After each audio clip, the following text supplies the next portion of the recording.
Alright, so here is a story and two more victims of the crime beast. Cause like I said, that the crime devil in Jamaica is belly can never be belly can never be sated because it keeps getting more and more victims. So here are two brothers, the Dervin and Sheldon Jones, who have become the latest casualties of that very monster.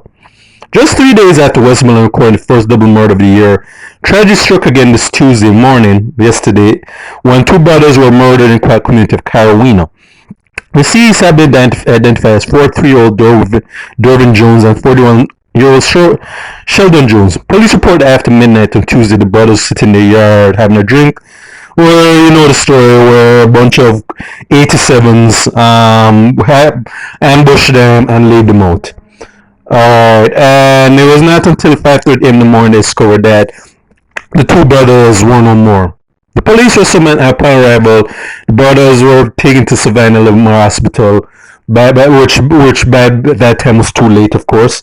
The sister named Jones Abbott said her brothers are hardworking individuals, and she goes on to say that hey, the mother passed away last I think middle of last year, and then they basically said that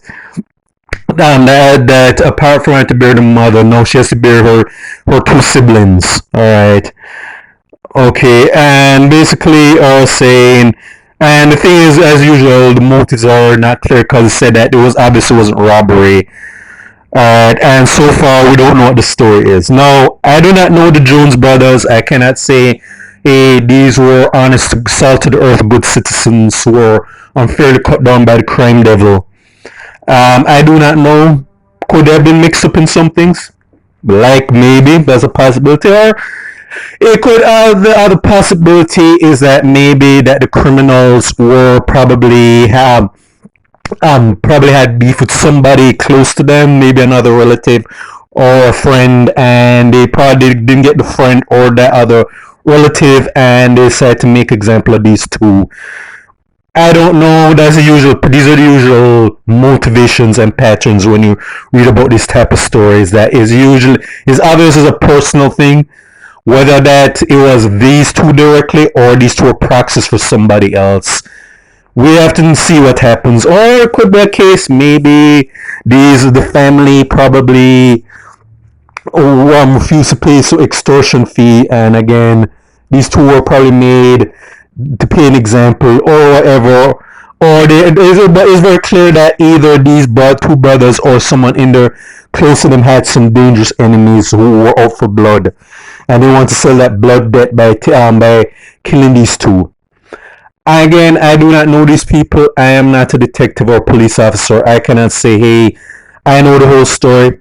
It's up to the family if to really, and for family and people, who, if they're honest, because these two were involved in something, and this was the end result. Yeah, we're not going to we're not going to make saints out of sinners, if that be the case. But it's up to the family if they really want to see justice go through. But we have to keep highlighting the story because that beast is on a yearly basis. That beast devours more countless victims, and that beast is still going strong. His belly is full to the max on a daily basis, and that beast's appetite cannot be sated because it always wants more and more victims.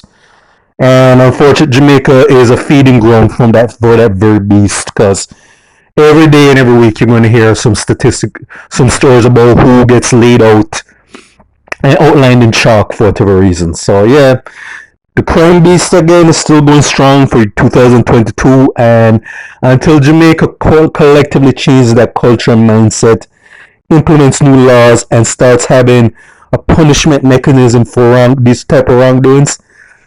Yeah, just get used to reading these stories. I know we're way past used to that, but hey, if you want to break the pattern, yeah, just recognize the things for what it is, and let's try and change that pattern in the long run.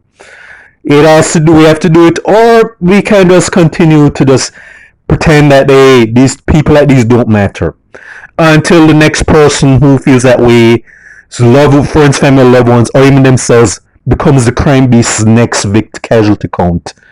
And that's how I end this recording. So this is for State of Jamaica in the Caribbean. Check out my YouTube pages, Miles Gus and Farron, Magic Productions, Real Thoughts and Miles. Alright.